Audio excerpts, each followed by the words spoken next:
ഞാൻ അബൂബക്കർ ഫൂസാൻ, കാസർഗോഡ് മുനിസിപ്പൽ MSFന്റെ media wing convener. ഇപ്പോൾ നമ്മുടെ കൂടെ ഇരിക്കുന്നത് സിറ്റി സെന്ററിന്റെ കോർഡിനേറ്ററായ അസർ കുച്ചാട്. അസർ കുച്ചാട് ചോദിക്കാം, ഇത് എന്താണ് ഇവിടെ നടക്കുന്നത്? കാസർഗോഡ് CS സെന്ററിന്റെ നേതൃത്വത്തിൽ കഴിഞ്ഞ കുറേ വർഷമായിട്ട് ജനറൽ ആശുപത്രിയിലെ രോഗികൾക്കും പിന്നെ അതുപോലെ തന്നെ അവരുടെ കൂട്ടിരിപ്പുകാർക്കും ഇവിടെയുള്ള സ്റ്റാഫിനൊക്കെ നോമ്പ് തുറയും പിന്നെ രാത്രി അത്താഴവും നൽകുന്ന CS സെന്ററിന്റെ കൗണ്ടറാണ്.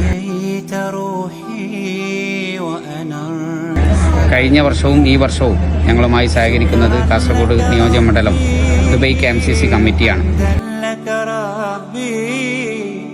വളരെ വിപുലമായ രീതിയിൽ എല്ലാ ദിവസവും 400-ഓളം ആളുകൾ ഇവിടെ നോമ്പ് തുറ വിഭവങ്ങൾ വാങ്ങാൻ വേണ്ടി എത്തിച്ചേരുന്നുണ്ട്. അതുപോലെ തന്നെ രാത്രി നോമ്പ് നോക്കുന്ന എല്ലാ ആളുകൾക്കും അത്താഴവും ഞങ്ങൾ ഇവിടെ നിന്ന് നൽകുന്നുണ്ട്. എല്ലാവരും ഇതുമായി സഹകരിക്കുന്നുണ്ട്.